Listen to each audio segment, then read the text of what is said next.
There are many magical and supernatural things in the world that have been researched, and there are many things that cannot be explained. There are flying humans, waterfalls that go upwards, flower circles, and magical necklaces, like this one in my short film.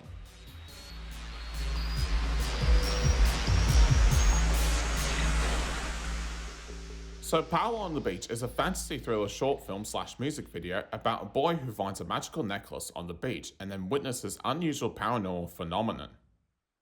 I, MasinaT Taule'alo, created my debut short film in 2018, and it really shaped the way I would make proper films in the future.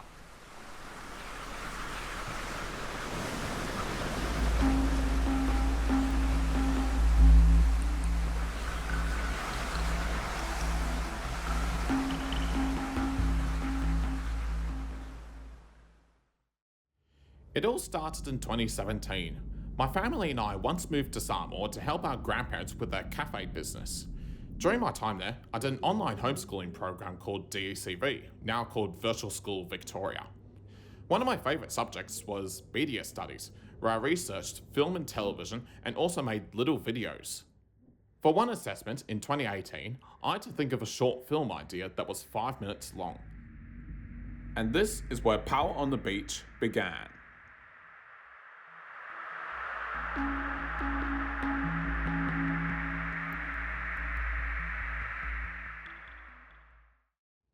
I started with some simple brainstorming, thinking of ideas and concepts that were funny, magical, and suspenseful, albeit less feasible to do. One idea that my family were curious about was the magical necklace idea. As I lived in Samoa, I thought about what would happen if I found a necklace in a forest or on the beach. Did someone lose it? Did it belong to a mystical being? Does it grant magical powers?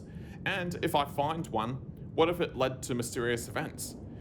It was fun to think about, and with those ideas in mind, I went ahead with the idea.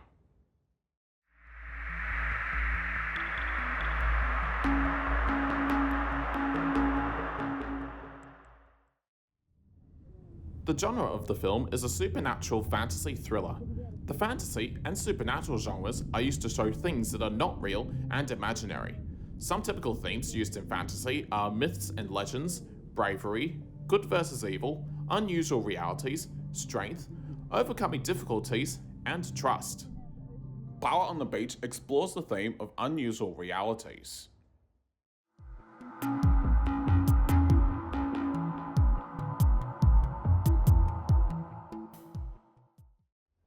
Along with my own idea, there were 2 media productions which served as some form of inspiration. This is a music video from the Rasmus called In the Shadows, which involves the narrative of a housemaid in the 18th century. The woman sees the band in the mirrors and near the end gets pulled inside the mirror by the lead singer to where they are performing in front of a crowd. At the end, the house residents go to her room to find she has disappeared.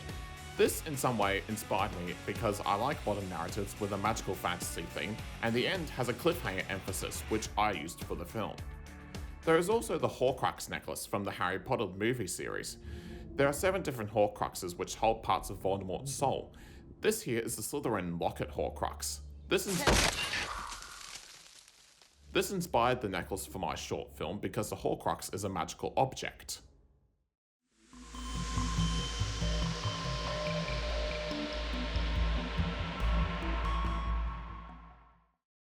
I used 2 codes and conventions to crucially shape my film, consisting of camera angles and colour palettes. For camera angles, I wanted to show the perspective of different characters and objects, using the point of view shot. Aside from shots of what the boy sees, I did point of view shots from the necklace. This shows that the necklace is magical, has its own supernatural powers or an identity itself, and these effects gave life to the inanimate object to convey these possibilities. The point of view shots from the boy would make the audience experience how the boy sees things and what it feels like to be that character. I also used close-ups to show his emotions as he is going through a strange and intense situation. There are wide shots to give the audience more information where the narrative takes place, and tracking shots to show where the boy is going, which makes the audience focus on him. Perhaps one camera technique I used is the low angle shot pointing upwards towards the character. This is used to communicate a sense of grandeur and that the character is in control of the scenario. Tim Burton uses these camera angles a lot in his film productions. Low angle camera pointing upwards shows that the character is in power. High angle camera pointing downwards shows that the character is vulnerable. For example, in Charlie and the Chocolate Factory, there is a low-angle shot of Willy Wonka in the great glass elevator. This shows that the character has complete control because Wonka made the elevator and is the only one who knows how to operate it. There's also this scene from Miss Peregrine's Home for Peculiar Children, where Miss Peregrine is turning back time. There are often low-angle shots of her to convey that she is in control. Not just that, but there is one scene where Jake is being carried by Bronwyn. This is a point of view shot from Jake, who is seeing the girl's legs as he is being carried by her. For colour palettes, I used darkish blue undertones to portray a supernatural dreamlike state throughout the film. This is similar to the colour palette in the same film where Jake meets the peculiar children. There is a bluish colour haze over the lighting, which conveys a mysterious mood because Jake is encountering the peculiar children for the first time. Later, Jake and the peculiar children are inside a cave. There is low-key bluish light above and beyond the children. This also conveys a mysterious mood as Jake is entering the time loop for the first time and he does not know what a time loop is. This gives the audience a feeling of magic and mystery.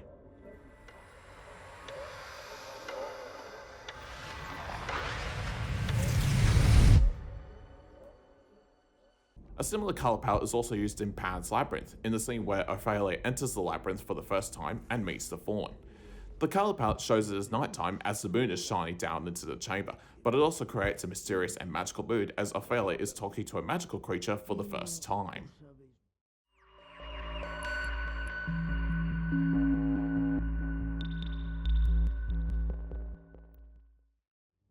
So, I figured out my concept. That's great, but I couldn't start just yet. I needed resources and props for my film, and I needed a song first, as that will help me with the structuring and storyboards. For my necklace, I found a little blue necklace that one of my parents had. It is shaped like a shell, and there is a vibrant blue colour that stands out and reflects light. It is made out of a Paua shell, a moulding name for a large edible sea snail in Aotearoa. This is why I named my film Paua on the beach. Now for my song. I had no idea what song I wanted to use. When I was 16, I used to think of using other people's songs that were likely copyright protected. In one case, I almost chose this Green Day song, but it was about the US invasion of Iraq, which shows that it isn't appropriate to use for another narrative. I then turned to my father, Setu Taule'alo. Since 2016, he has been using multiple synthesizers, sound softwares, and Ableton to create music, and he has created multiple samples of his music. So I skimmed through his music and found one track that sounded fitting for my narrative and genre. It was a calm and eerie tune which had a crescendo at the second third of the song. So I chose that song and made some adjustments, added other features, and reduced it to 5 minutes. I was then finally ready to work on my storyboard.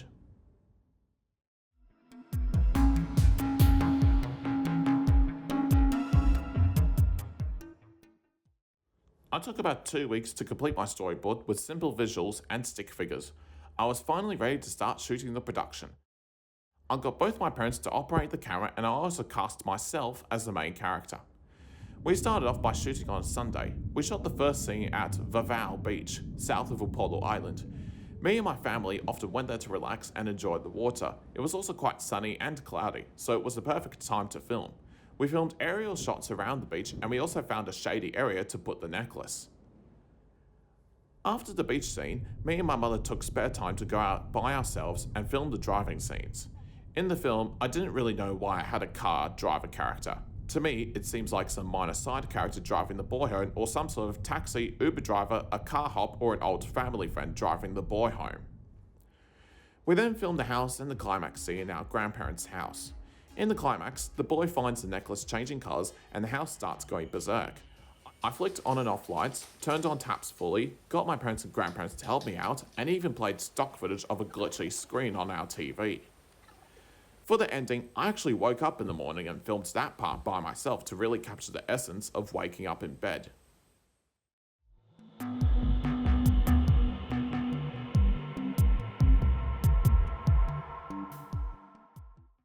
I was finally finished with all the filming.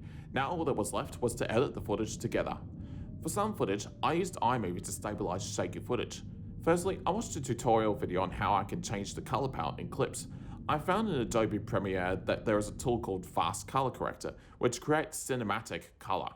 I can adjust the color tint to any kind of color and control the saturation, balance, and input levels.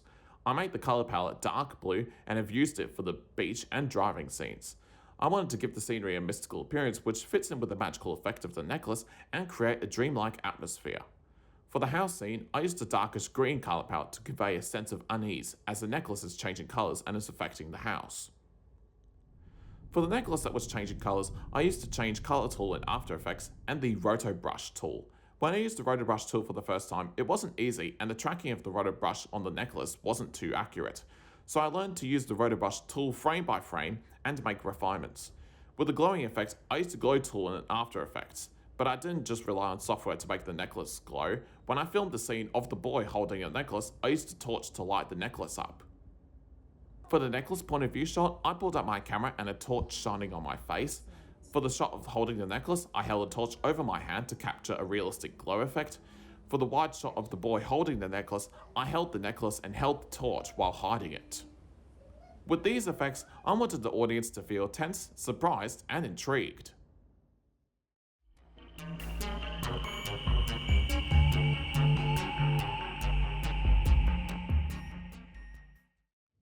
So now that I was finished with my short film, I was ready to send it out to the world. I didn't want to do it yet as I wanted to try and make a couple movie style posters for the first time. I ended up waiting until I got settled back in Melbourne and ended up publishing it on YouTube in February 2019. I didn't really submit it to film festivals then as I had no idea on how to do it online and I was still quite young. That was about to change years later. In 2020, I came across Film Freeway, a platform to submit indie films to film festivals. So I submitted my short film to a couple of festivals and Paua on the Beach ended up getting into 9 festivals. I received 2 semi-finalists, 2 finalists, 2 nominees and I ended up getting a trophy for my short film.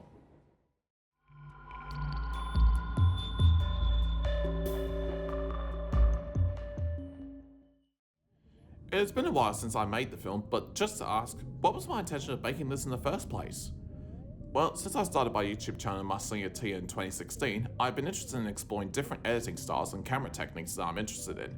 I've also been interested in creating something magical and mysterious. I'm seeing how Tim Burton uses his camera angles and color palettes, and I wanted to make something similar. I was interested in the fantasy genre, and I enjoy how narratives can blend fantasy with reality. I've been trying to explore new video editing techniques and film cameras at different angles to create a mysterious effect and show different perspectives. The story I wanted to tell is that some things in reality are not always what they seem, and weird things can happen with no logical explanation or evidence. Sometimes things in life have no explanation and it seems that magic is real. My audience would be interested in fantasy, supernatural, techno music, and mysteries. They would have the hobbies of reading fantasy and science fiction stories, watching low-budget independent films, and who are interested in supernatural themes and genres in movies. I wanted the audience to be curious and intrigued by the events that happen. I wanted them to question what is real and what's not. I wanted them to feel what it's like for the boy going through these strange things, and I wanted them to feel confused and wonder what is real by the end of the film. I created this effect with point of view shots from the boy and the necklace and with darkish color palettes. I had a feeling my audience would be curious and expect something weird to happen because of the style of the music and how the narrative is introduced at the beginning of the film. The audience would expect a mystery and ending with no clear answers because they are common themes in fantasy and supernatural genres. I wanted to fulfill the audience's expectations by using special effects to create a supernatural element to the narrative. Also, I've created tension and suspense by synchronizing the musical climax to the visuals of the narrative.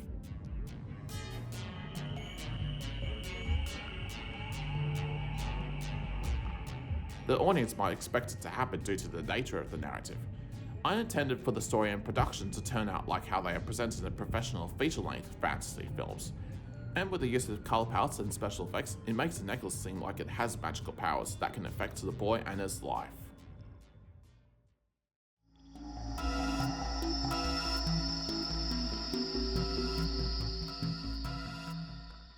So that was the story of my debut short film and how I managed to create something engaging.